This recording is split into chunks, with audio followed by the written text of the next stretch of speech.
Episode 1 of Season 2 of The Mandalorian, Chapter 9 was titled The Marshal. The Mandalorian is drawn to the Outer Rim in search of others of his kind. Hey, what's going on, everybody, and welcome back to Movie Files. I am so excited to be talking about the season premiere of Season 2 of The Mandalorian. We're talking Chapter 9, The Marshal.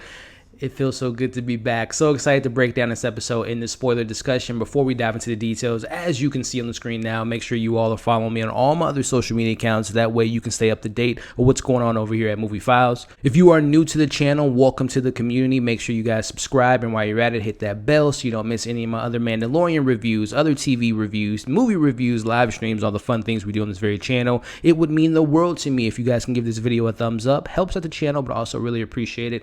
And in the comments, let's discuss this episode. Again, full spoilers, so if you haven't seen the episode, go check it out, enjoy yourself, and come back and join the conversation. But full spoilers ahead. Before I even get into my recap and breakdown, doesn't it feel good to be back in the Star Wars universe, in the Mandalorian universe? I mean, from the score to the cinematic vibes to the big reveals. I mean, we got Jon Favreau, who directed this episode, which is a first for him, right? He wrote most of season 1 with Dave Filoni, but this is his first time behind the camera. And I think he did a pretty good job. And we're going to break it all down in this recap, starting off with the episode opening with Mando and the child. We find out that Mando is looking for Gorgadesh, who he's looking for information to find other Mandalorians so he can get the child back to his kind. But of course, in the perfect Mandalorian setup, it's a setup, right? So we see that Gore wants the Beskar armor because, as we all know from season 1, Mandalorians are hard to come about, right? So this armor is very valuable. So we know that Mando's going to get out of the situation. We see a very awesome action set piece. We see his whistler taking out the goons. He's fighting them left and right. We see Gore runs out of this arena, which, by the way, setting up that stage again, just the cinematic vibes of just being like back in this Western Star Wars universe, the town, the city, very urban-like, very dark, very grim. I'm just loving the first opening. This was a great opening to this season. So we see Gore runs out of the arena. You know, Mando promises not to kill him, which he doesn't at the hand of Mando. He doesn't die at the hands of Mando, right? But we find out before Gore is eaten by the street creatures, or street dogs, I guess we can call them. He tells him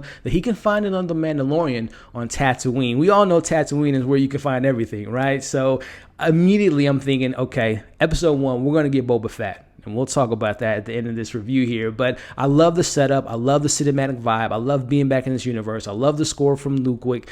I'm just so happy to be back. So let's just transition into the next scene. So back to the return of Tatooine, where we get the return of Patty Monto, the funny mechanic who in episode 5 of season 1, that comedic stuff doesn't really work for me, but nonetheless, we're back. We see a familiar face, and this is where Patty tells Mando that he can find this village. Mos Pato is where he can find what he seeks. So I'm not too familiar with Mos Pato. From what I gather, this is something from the Legends of the video game, I believe, where we get this information in regards to the Knights of the Old Republic. So again, we've heard for a couple years now that Star Wars will be pulling lore from the books and from the video games, which is always cool to see because it kind of builds the world. And again, instead of making it smaller and smaller, we expand. So that's what I'm really loving about The Mandalorian. And off to the village we go. So Mando arrives to Mos Pago, and this is where we're introduced to Timothy Oliphant as the Marshal, also known as Cobb Vanth. We find out that he's not a Mandalorian because he takes off his helmet immediately, which is very un-Mandalorian-like. And Mando is just like, oh, listen, dude, I don't care who you are. I don't care that you're protecting this town. You're going to give me this armor, or I'm going to take it off of you. And we get almost this Mexican standoff. But before they kind of blast each other off of space,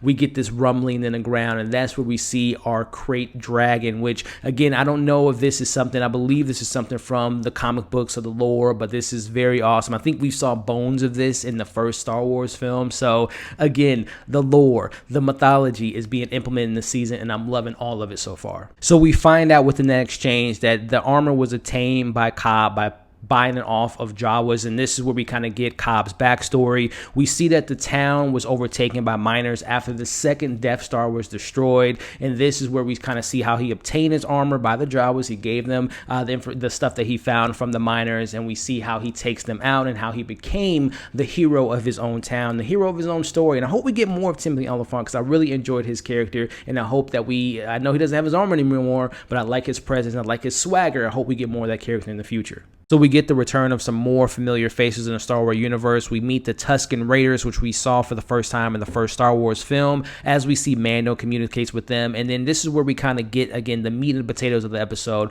We see the Sand People also want this Krayt dragon to be taken out. And this is where we get the great kind of old-fashioned, the story of people at odds coming together to defeat a greater enemy, a bigger enemy, which is that dragon. And this is where we kind of see the montage of Mando gathering the people to come together to fight this dragon. And it's just such great world building. It's such a great way to set up this season. Again, showing Mando, who was a very loner, is now bringing people together to fight a common enemy. So we learn from the Sand People that the dragon lives in an abandoned Sarlacc pit, which again, this episode has so many Easter eggs from previous movies and lore. And also we know the Sarlacc pit is the last time we saw Boba Fett. So again, this episode is very heavily throwing those Easter eggs at us, which we'll talk about that towards the end of this review. But we see the people are working together. They band up to fight this common enemy, and it is now time to kill the dragon. And this is where, to me, this episode was so cinematic, and this is where I kind of miss movie theaters, because it felt like once we saw that dragon come out of the ground, the visual effects were just so perfect. It almost reminded me of the Dune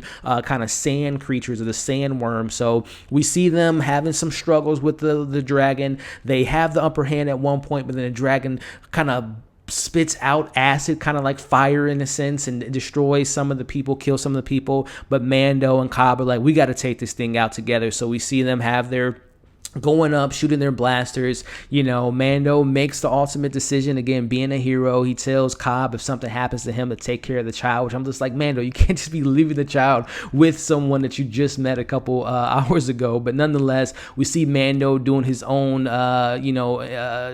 Pinocchio story, where he lets the dragon eat him, but in doing so, he allowed this creature that had a bunch of missiles on him to eat him, and then we see that he blew him up from the inside. Long story short, Mando helps the people of the town. Mando helps the Sand People. We assume they're going to be on the same page, because that was the agreement, that if we take this dragon out together, we'll coexist with one another. We'll see how last that kind of peace treaty happens, but we see that kind of play out as we see Mando gets the armor, happy ending of sorts. Hopefully, again, we get Cobb in the future. But as the episode ends, this is the moment we've been waiting for. Boba Fett is back, guys.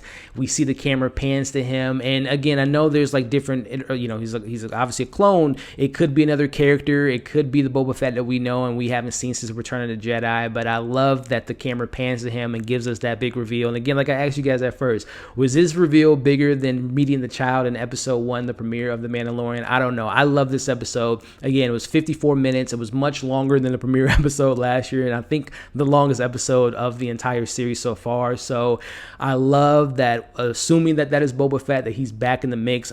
I would love for him and Mando to team up, but I doubt that Boba Fett's going to want to work with him initially, right? And then they'll probably come on the same page. But man, this episode was so epic. Again, being back in this universe, meeting new creatures, going to abandoned towns, having the lore, having the Easter eggs. And I love that this show, Jon Favreau did such a great job of directing this episode. Again, it felt so cinematic. It felt like the return of the Mandalorian. And I think it's well known within the community of Star Wars that this is universally loved. We've had the ups and downs with the movies, but I think this show just really kind of hits the pulse of the audience and just knows what people want, which is appreciating what came before, but also pushing the narrative forward and introducing us to new environments, new characters, and also some legendary characters that we're going to probably get this season, whether it be Boba Fett, whether it be Ahsoka Tano. There's going to be so much going on this season, and I can't wait to break it all down with you guys on a weekly basis. So let me know what you all thought of this epic premiere. Did you love it? Were you a little disappointed? Let me know your thoughts, and what do you expect to see in the weeks ahead? Let's discuss it all in the comments, guys. So before I head out, I will be talking more Mandalorian on a weekly basis with my buddy over at Film Speak, Griffin. We're going to be going live every single Friday, 11 p.m. Central Time, talking about the show. So check out his channel, and we'll be breaking it down over there. Again, make sure to like, share, comment, subscribe, hit the bell so you don't miss any of my other Mandalorian coverage, other TV reviews, movie reviews, live streams, all the fun things we do on this very channel. Hope you guys enjoyed this review. Hope you're staying safe, and we'll see you guys in the next video.